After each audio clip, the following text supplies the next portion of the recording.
How a popping balloon at the Magic Kingdom turned into an active situation. Hey everybody, if you are new here, make sure you like and subscribe so you can stay up to date on all things theme park, cruise, and travel. And if you're a returning viewer, make sure you click that notification bell so you never miss a video. I wanted to wait a few days to cover this story because I wanted to make sure I had as much information as possible. So rumors quickly began to spread that there was an active situation at the Magic Kingdom. Videos floating around social media depict crowds being ushered toward the exits through Main Street as well as the backstage areas, while other videos show guests being ushered into the stores on Main Street. Come inside, feel free to find right here. We're asking for everybody to come inside of our gift shops. We do have space backstage as well. You guys can come right on in. Everything from a missing child to an active shooter was speculated as being the reason for guests being ushered out of the park as well as being ushered into the retail stores. As you guys leave right now, I do have to have you guys think. I don't know 100% what has happened on Main Street, but right now we are wanting everybody to be in our gift shops until we have cleared what is going on outside. I know there's a little boy missing. We have Maybe a few missing. I was gonna say we get kids get every day whenever they come here. We can usually reunite them within minutes of each other. So right now we are. And then we heard there was a too, right? That I'm not sure. Now I can tell you with full confidence that there are missing children situations every single day at Magic Kingdom. I mean, it's Magic Kingdom. It's going to happen. They are never going to put the park on lockdown over a missing child. There are so many people working behind the scenes during a missing situation that they are normally found within minutes. Although there was no visible sign of a gun and no gunshots heard, this quickly ran all through social media that Magic Kingdom was on lockdown and that there was an situation within the park on Main Street. This simply is not what happened. So allegedly the popping sound came from a balloon that was popped during a fight that did happen on Main Street. Were you at Magic Kingdom when this happened? What was your experience like? Were you ushered through backstage? Were you ushered through the ferry boats, which is what some reports say? Or were you someone who was asked to go inside the retail stores until police officials could clear the area and find out what was going on? Make sure you let me know in the comments below. I'm really interested to hear what you have to say about your experience. I have to take a minute to really give some credit to the cast members working on that night, especially the ones working on Main Street. They had no idea what was going on, but you see in videos how calm, cool, and collected they were during the situation. They gave information that they could give. They did not confirm information that they did not know. Just asking for everybody to stay inside until we get the all clear of everything for everyone's safety. And you gotta think, in the back of their heads, if they don't know what's going on and they do think that there is a potential active situation, they were very professional and put the safety of those guests as their top priority. I do think it's a little crazy how quickly misinformation can get spread. You see in one video where someone literally says there's a missing kid and then there's an active within the time frame of a few minutes. I know there's a little boy missing. We have Maybe a few missing. I was gonna say we get kids get separated from their families every day whenever they come here. We can usually reunite them within minutes of each other. So right now we are. And then we heard there was a too, right? That I'm not sure. So when it comes to an active or a potential active situation, there are very strict protocols that are put in place. As soon as someone says a shooter or any keywords that would indicate that there is potential life-threatening danger anywhere in a park, in a retail space, anywhere, there are very strict protocols and guidelines that have to be followed. And to actually have to carry that out, not only at Magic Kingdom, but on Main Street where it's super crowded, had to be very stressful. So I commend those cast members for doing a great job. But it also leaves me questioning what is going on with these guests at Magic Kingdom. It seems every few months we're hearing about fights or altercations, and that's not the Disney that you used to see a few years ago. I also want to clarify some misinformation going on out there. According to the Orlando Police Department, there was never an issue with an situation. There was no indication of that other than the sound of the popping balloon during this fight. There were no found, but the Orlando Police Department did confirm that there was no active shooter and there were no injuries that were reported. The Orange County Police Department confirmed there is no active at Walt Disney World's Magic Kingdom. A fight occurred, and the popping sound was heard that we believe was a balloon.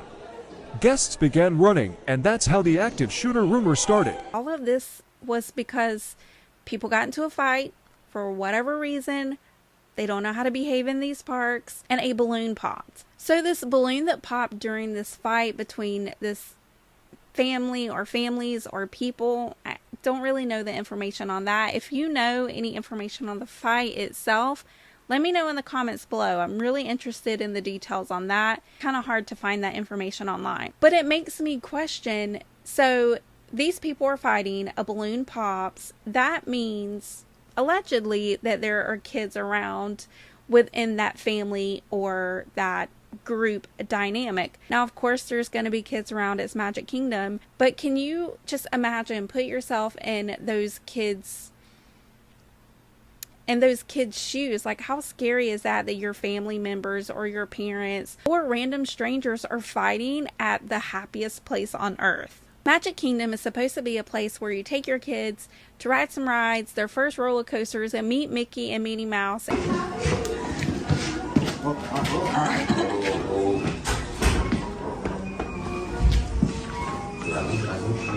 Oh, you match. Oh, we do match. Want to have a dance off? All right, you ready?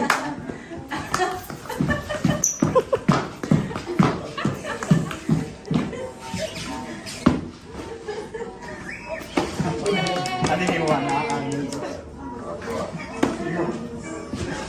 You ready for a photo? And create these great core memories. That getting the sword out of the stone is super hard, but we're going to try it and see if we have any luck.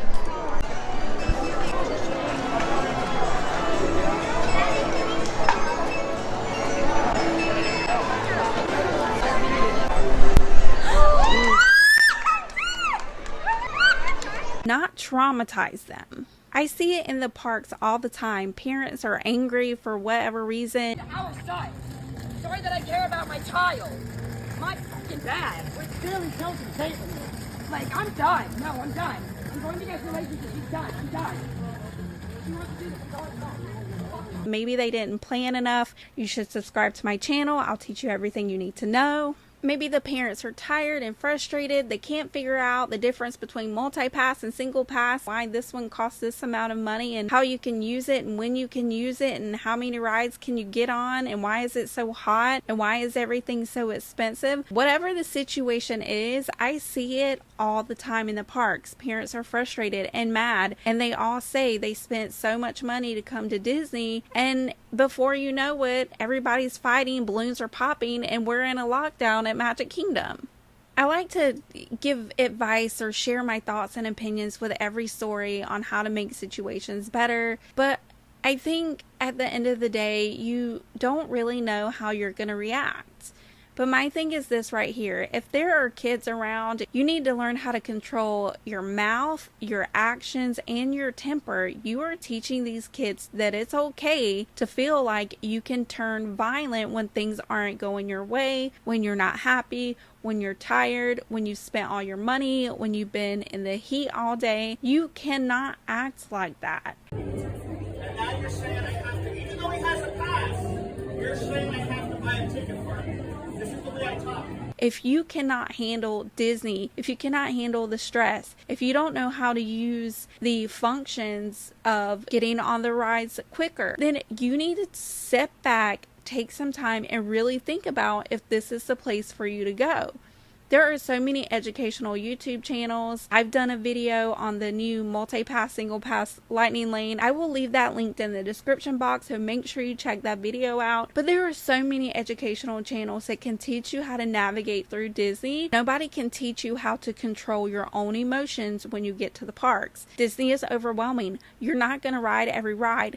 Bottles of water are going to cost between $4 and $5. Your feet are going to hurt before 12 noon. And that's just a part of the Disney experience. And you need to know that before you go into the parks. If you can't handle that, stay at the resort. What do you guys think of this story? How do you guys think you would have handled it if you were there that night? What would you have done? Would you have panicked? Would you have stayed calm? It's so weird to think that this situation happened, especially the fact that it happened over a balloon that popped. It's just crazy to me. Also, what are some of your tips, tricks, and advice for going to Magic Kingdom for the first time? Or are you on the other end where you've been at Magic Kingdom and you've had some kind of altercation? I would love to hear that too. What drove you to that point, and what was the end result? Was it that you left for the day and you were just angry, or was it that you went and got a Mickey pretzel and everything was better? Look, I get it. Disney is stressful. It's very hard to navigate. You feel like you have to have a Disney Bible to navigate through the chaos that is the Magic Kingdom or Epcot or Hollywood Studios or even Animal Kingdom when you have little kids, or when you're just overwhelmed because you've been planning for this trip for so long and your expectations are through the roof. When it comes to Disney World, it really is, in my opinion, one of the most magical places on earth. I am one of those people that drink the Disney Kool-Aid. She doesn't want to sit in the room. She just wants to go wow, look around and say, I love Disney, I love Disney. How many times have I said that since we got here? Just sitting in the room, she said it 6 times. I love Disney. Oh, Lord. I go in there and I really do feel the magic. My biggest advice, especially for the Magic Kingdom, is to have everyone in your group pick 2 or 3 non-negotiables. What are non-negotiable rides? What are non-negotiable snacks? Plan for those things and those things only, and then everything else is just icing on the cake. If you go in there expecting to ride every single ride, it might not happen. Then you might make it onto one of my videos about entitled Disney Guests. If you guys didn't see that video, I'll also leave that one linked in the description box as well as in the top corner of this video. And I get it. I understand. You come to Disney and you want to make all these things happen, but you have to know that before anything, life is gonna life. And rides are going to break down. They're going to be out of the cheeseburger spring rolls at the Magic Kingdom. Things are going to happen and you have to know how to pivot in order not to ruin your vacation. And if you're taking kids along with you, make sure that you are including them in the plans. What are some things they want to see? What are some characters they want to meet? And make sure you make that happen. And make sure you pack snacks for them. Freeze some fruit, put it in Ziploc bags, take Lunchables, take water, juice, whatever you have to take so that they can have snacks and be hydrated. They are going to be less fussy and less cranky. Trust me, I know. I'm one of those kids. Just really slow down and think about what's going to make you happy on your trip so that you are not fighting with the family in front or behind of you in line. Because at the end of the day, you worked hard for your money and you deserve your Disney vacation. That's going to be it for today's story. Thank you so much for hanging out with me. And if you want to stay up to date on all things theme park, cruise, and travel, please consider subscribing with that notification bell on so you never miss a video. Until next time, bye.